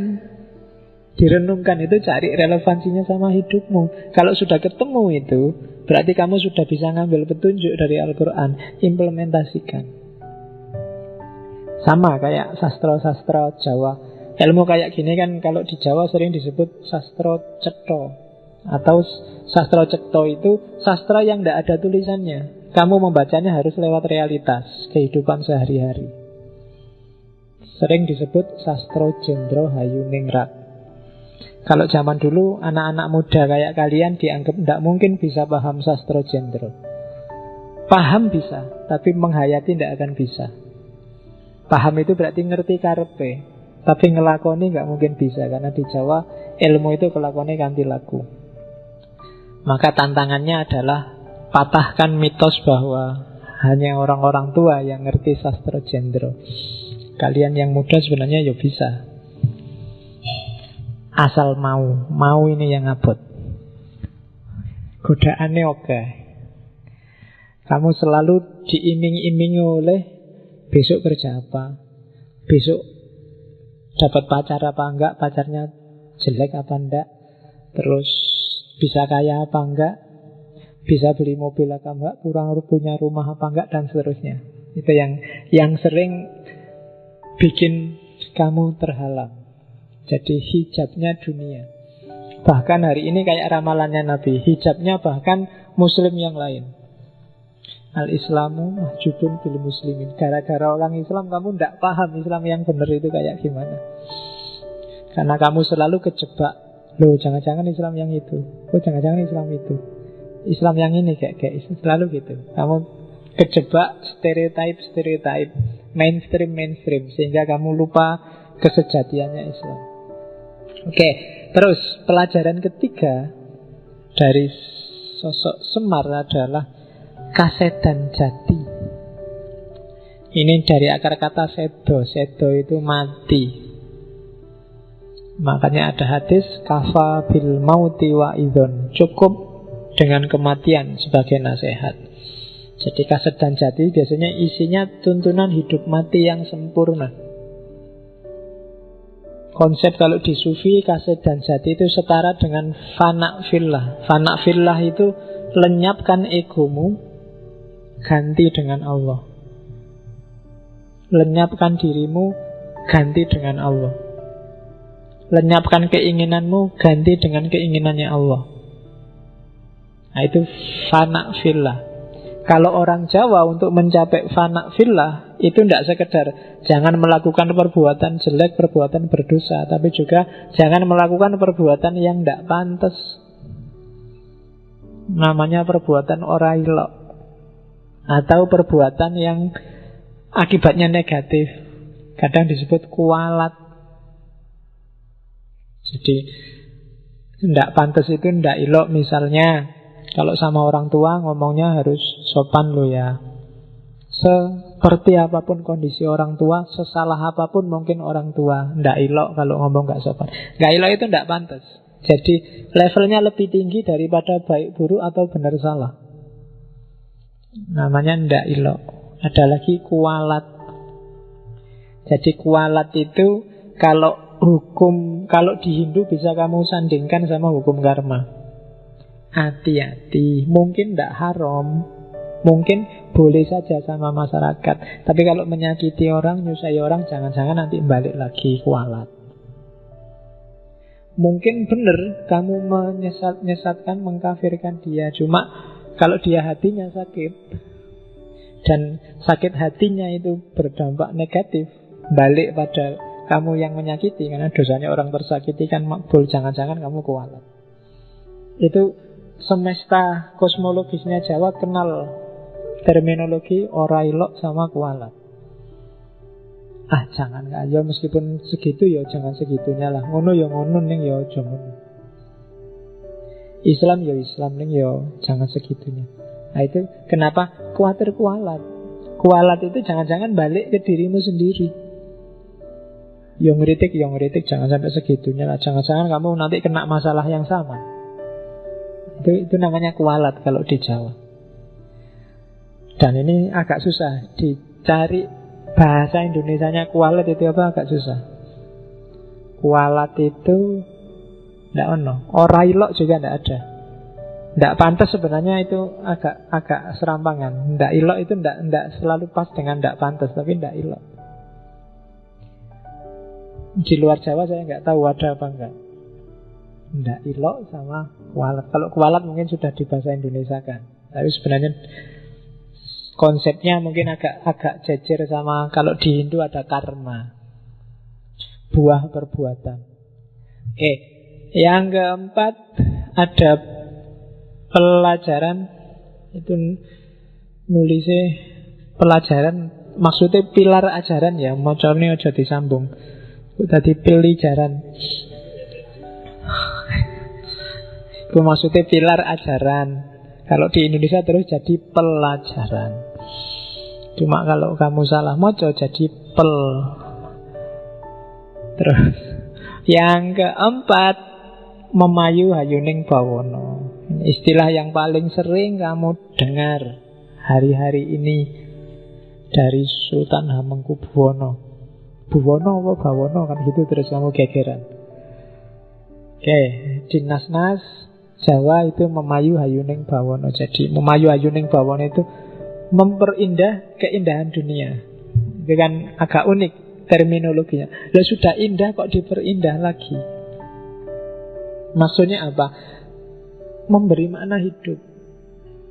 Hidup ini sudah bermakna, sudah indah, berilah makna yang indah. Caranya gimana? Memayu itu, bawono itu maksudnya dunia sekarang ya, jagat rame kalau bahasanya orang Jawa. Jadi memayu itu apa? Tanamkan kebaikan, nanti dia akan tumbuh kebaikan juga. Ini logikanya petani. Kalau kamu nanam yang baik, hasilnya juga baik. Dunia ini sudah cantik, tapi kalau kamu tidak cantik, kecantikannya akan rusak. Maka percantiklah dunia yang sudah cantik ini. Caranya apa? Berbuatlah baik. Kalau kamu berbuat baik, dunia ini akan semakin cantik. Karena buah perbuatan baikmu adalah kebaikan juga. Itu makna aktifnya. Makna pasifnya apa?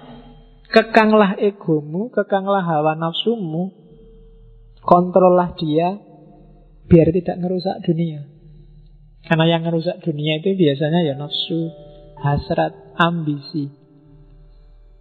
Jadi memayu hayuning bawono, tanamkan kebaikan, kontrollah nafsu. Jalannya gimana? Ikro, bacalah realitas. Kalau di Jawa, membaca realitas itu lahir terminologi namanya ilmu titen. Alam semesta ini ada hukumnya. Untuk kita ngerti yang baik mana, yang buruk mana, titeni. Ilmu titen itu ilmu ingat-ingat. Bacalah sunatullah. Sunatullah ini enggak berubah, maka ingat-ingatlah. Kalau kamu malas, ya nanti tidak sukses, kamu akan bodoh. Kalau kamu tekun, rajin, kamu akan pinter. Ini ilmu titen. Titeni aja, diingat-ingat. Rumusnya tidak akan berubah kok.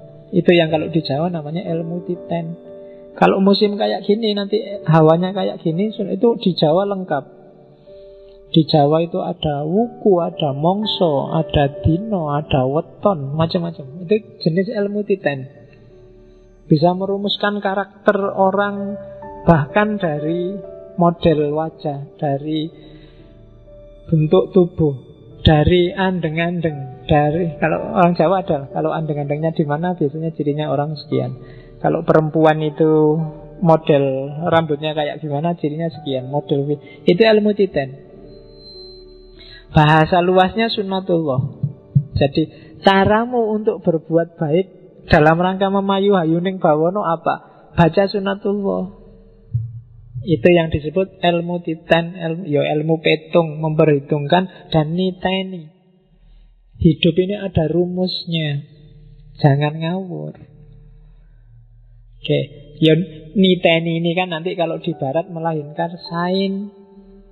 Ilmu pengetahuan sains yang luar biasa. Jadi modusnya orang barat itu kan gara-gara ilmu titen. Pinternya mereka membaca fenomena-fenomena alam yang ajek.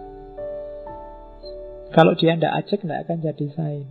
Karena dia ajek terus dititeni dan dirumuskan, lahirlah sains.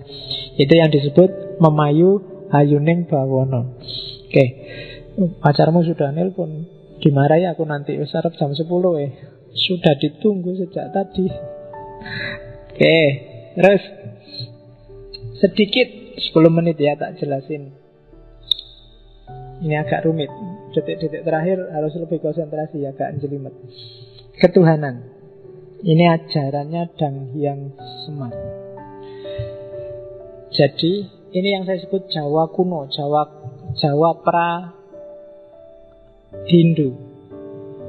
Yang pertama, konsep ketuhanannya Jawa itu sebenarnya sangat monoteis dan sangat sufistik, mistik. Jadi katanya agama pra-Hindu itu biasanya Tuhannya namanya Sang Hyang Toyo. Karena Tuhannya namanya Sang Hyang Toyo, kadang-kadang agama ini disebut agama kapitayan. Apa sih toyo? Toyo itu artinya suwung, awang-uwung. Jadi suwung itu tidak bisa dijelaskan, tidak ada apa-apanya. Makanya Tuhan bagi agama kapitayan itu Tuhan yang tan kena kinoyo ngopo.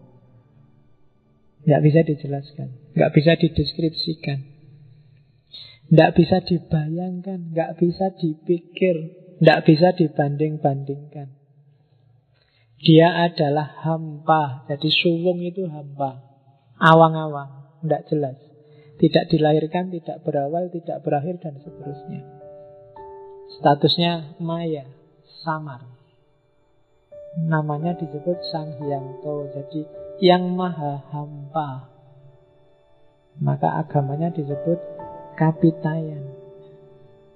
Cuma nanti dalam perkembangannya Tuhan yang maha hampa ini dia mempribadi, memanifestasikan diri dalam nama dan sifat. Yang terkenal nanti dua. Contohnya kayak gini loh. Aku ini manusia, hakikatnya manusia. Tapi hari ini ketika di sini aku mempribadikan diri, merepresentasikan diri sebagai seorang yang ngajar, sebagai dosen, sebagai guru. Tapi nanti di rumah, di depan anakku, aku mempresentasikan diri sebagai bapak. Tapi hakikatnya tetap manusia. Nah, Sang Hyang Toyo ini, yang maha hampa ini juga begitu.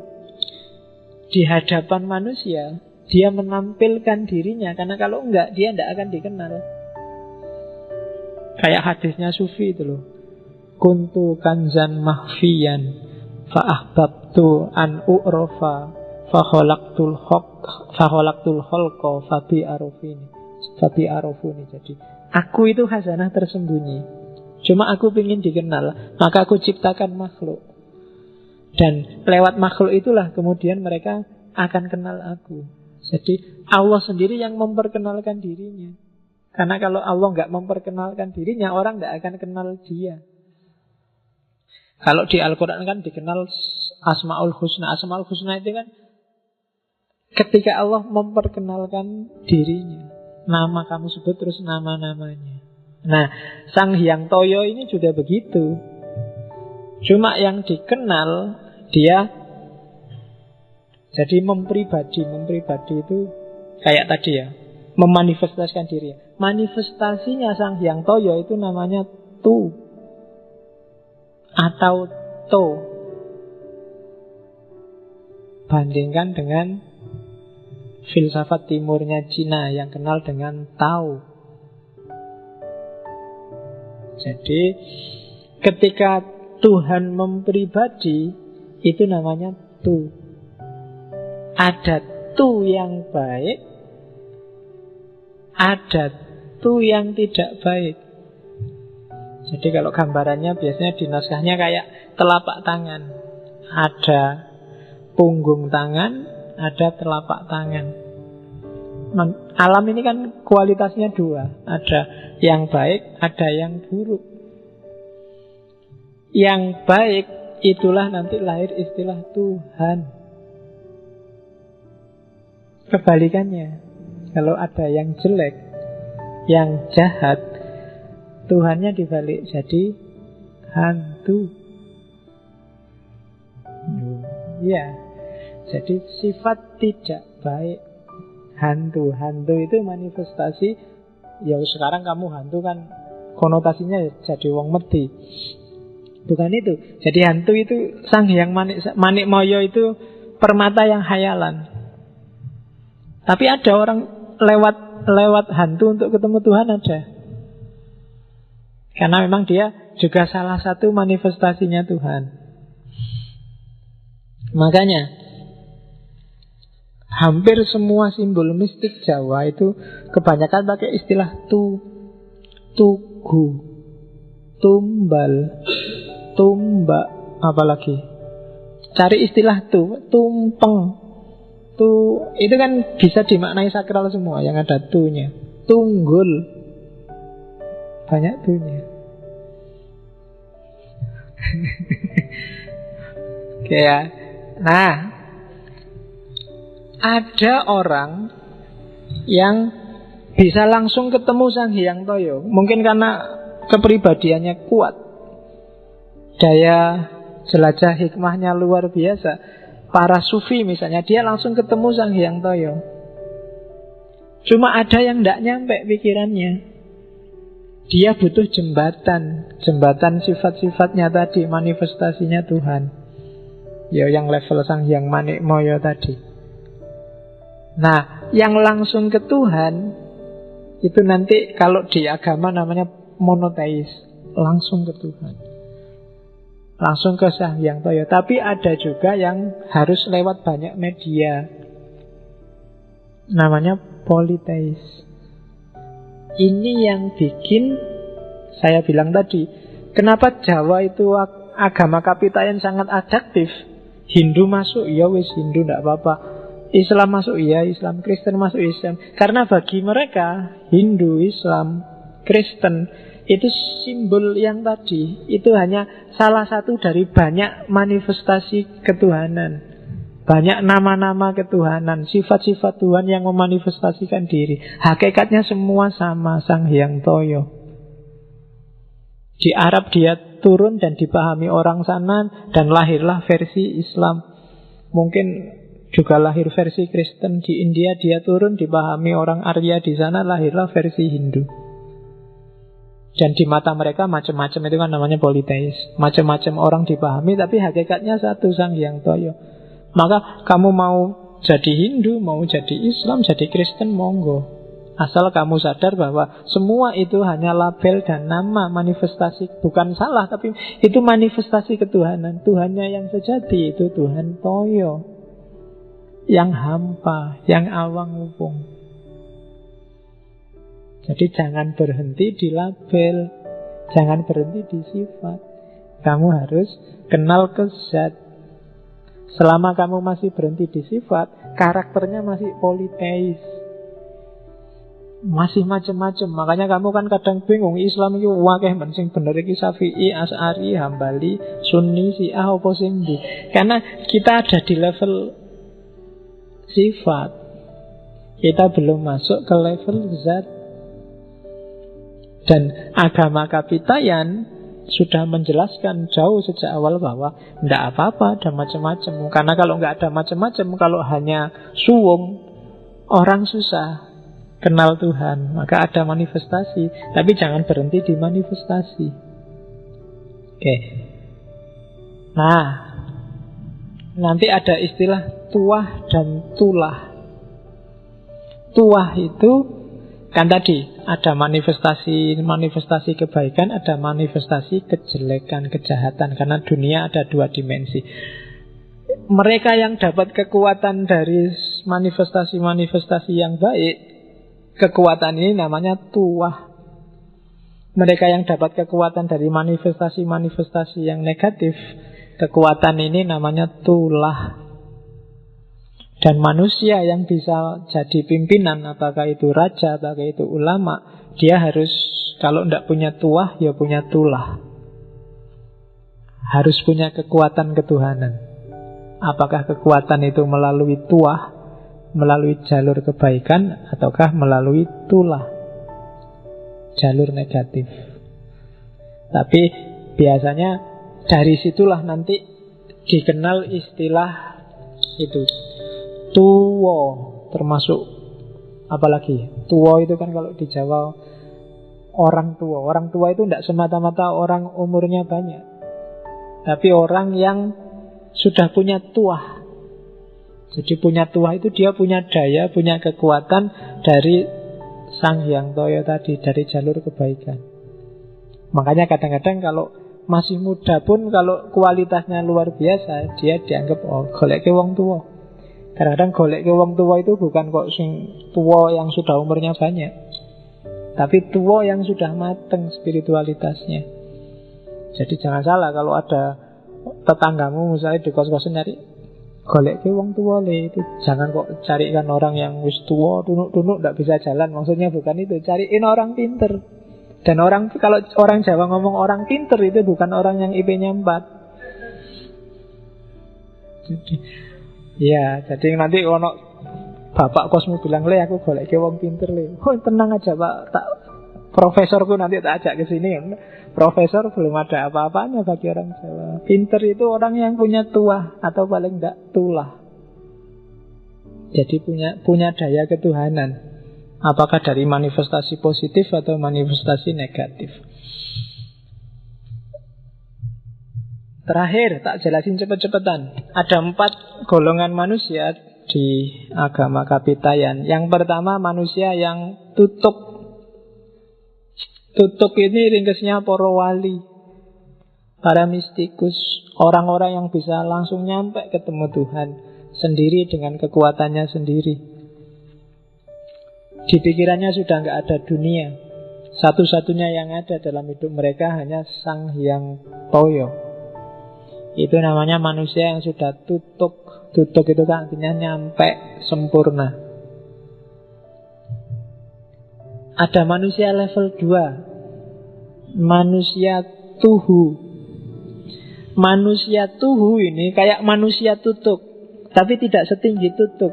Karena manusia tuhu ini masih memimpikan sesuatu yang bukan Toyo, sesuatu yang bukan Sang Hyang Toyo. Misalnya masih mimpi hidup enak di surga, masih pingin ketemu bidadari. Tenang aja, besok mati kita ketemu bidadari puluhan, gak cuma 47, 27. Sak kapoke, sak njaluke misalnya. Kalau masih membayangkan itu, gak salah sih, gak jelek. Cuma levelmu masih di bawah yang tutup. Jadi masih ada surga yang menghalangimu dari Sang Hyang Toyo. Itu level tuhu. Ada level ketiga, lebih rendah sebenarnya dari tuhu, tapi ya masih bagus, namanya level tunggo. Jadi level tunggo ini tidak sekedar nyari surga, surga kan di sana. Ini orang yang juga nyari kemuliaan duniawi, memanfaatkan tuahnya dan tulahnya untuk kepentingannya sendiri di dunia. Apakah kepentingan status sosial, kepentingan dihormati masyarakat, kepentingan itu berarti orang level ketiga. Namanya tunggo. Tunggo itu artinya tinggi, mulia. Orang ini di dunia biasanya dimuliakan, tapi di level spiritual dia sebenarnya level ketiga. Tidak sekedar pengen surga, dia juga pengen dunia. Meskipun pengen dunia dengan jalan agama. Itu level tunggal. Level paling rendah manusia tugul. Apa ono tune pokoknya. Kalau tugul ini awam. Karakternya tugul itu adalah tutut. Tutut itu orang yang cuma ikut. Bisanya dia taklid. Orang ini tidak terlalu ribut dengan Sang Hyang Toyo apa-apa. Yang penting dia nyari kebutuhannya di dunia.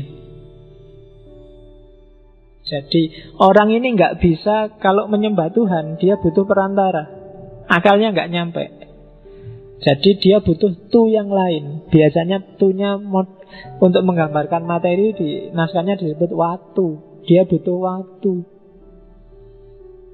Sehingga di kuil-kuil kadang ada kuilnya dewa siapa, terus ada patungnya. Itu sebenarnya untuk makom-makom tugul. Karena dia tidak bisa kalau nggak ada gambarnya. Kalau nggak ada perantaranya, akalnya nggak nyampe. Nah itu manusia level keempat. Kalau kalian juga begitu, wah kalau saya membayangkan Mekah, membayangkan Ka'bah, hatiku tersentuh. Berarti kamu masih butuh waktu. Jadi kamu tidak bisa ketemu langsung sama Allah. Masih banyak butuh media, masih banyak butuh waktu, masih banyak butuh yang duniawi. Dan orang tugul ini biasanya yang jadi kepentingannya adalah kepentingan dunia semata-mata. Jadi keinginan mereka, kebutuhan mereka, hasrat mereka itu aja yang dianukan. Itu biasanya manusia, kalau di kita namanya awam. Tidak bisa dijelaskan macam-macam. Kalau mau dakwah ke level tugul harus untuk yang kebutuhan praktis. Sholatlah duha, nanti rezekimu lancar. Sholatlah tahajud, nanti kamu butuh apa aja mesti terpenuhi. Puasalah Senin Kemis, nanti dosamu setahun diampuni. Kayak gini-gini seneng orang makom tugul. Jadi cara berhadapan dengan Tuhan itu modelnya kayak dagang, negosiasi. Aku dapat apa? Kalau aku capek-capek sholat malam, terus aku dapat apa? Kalau aku capek-capek puasa Senin Kemis, imbalannya apa? Manfaatnya apa? Fadilahnya apa? Itu berarti makommu masih makom tugul. Ya, iya. Bukan tukul loh ya, apalagi bahasa Inggris. Tukul itu berarti 2 gol itu. Oke. Ya, saya sebenarnya masih banyak ajaran-ajarannya Semar via agama Kapitayan. Next time, entah time-nya kapan, mungkin kita bisa ngobrol lagi tentang Semar dan Jawa. Saya kira itu ya untuk malam ini. Oke, mungkin sudah agak lama kita ngomong di dunia timur, dunia langit. Mulai minggu depan kita akan ngomong dunia bumi. Minggu depan sudah mulai Februari, jadi 1 bulan ke depan kita ke barat. Seperti saya bilang minggu lalu. Temanya adalah, kemarin saya ngomong ideologi. Karena saya lihat banyak yang istilah-istilah yang tiap hari kita omongkan tapi kamu tidak paham karepe opo. Yang pertama, liberalisme. Kan kamu sering alergi dengan liberalisme itu kan, sipilis itu kan apa yang diharam-haramkan itu. Coba kita cek apa sih sebenarnya liberalisme itu. Termasuk ada teologi namanya teologi liberal, termasuk di Islam. Selanjutnya kita akan ngomong sosialisme dengan segala variannya. Itu yang akrab di telinga kamu tiap hari, tapi kadang kamu susah membedakan apa bedanya sosialisme sama komunisme sama yang bau-bau sosialis yang lain. Terus kapitalisme. Kamu tiap hari teriak-teriak anti kapitalisme. Jangan-jangan kamu ngerti bener apa enggak kapitalisme itu. Terus yang terakhir, sekularisme. Apa itu sekuler? Kamu paling nggak seneng dituduh sekuler. Apa yo sekuler itu pasti jelek? Apa yo liberal itu pasti jelek? Kapitalis itu pasti jelek? Dan sosialis, komunis itu pasti jelek? Ya jawabannya sih pasti tidak kalau ada kata-kata pastinya. Cuma mana yang bisa kita ambil hikmah dari liberalisme, sekularisme, kapitalisme, dan sosialisme. Jadi setelah Januari kita ngomong tentang langit, minggu depan kita ngomong, bulan depan kita ngomong ideologi 4 kali.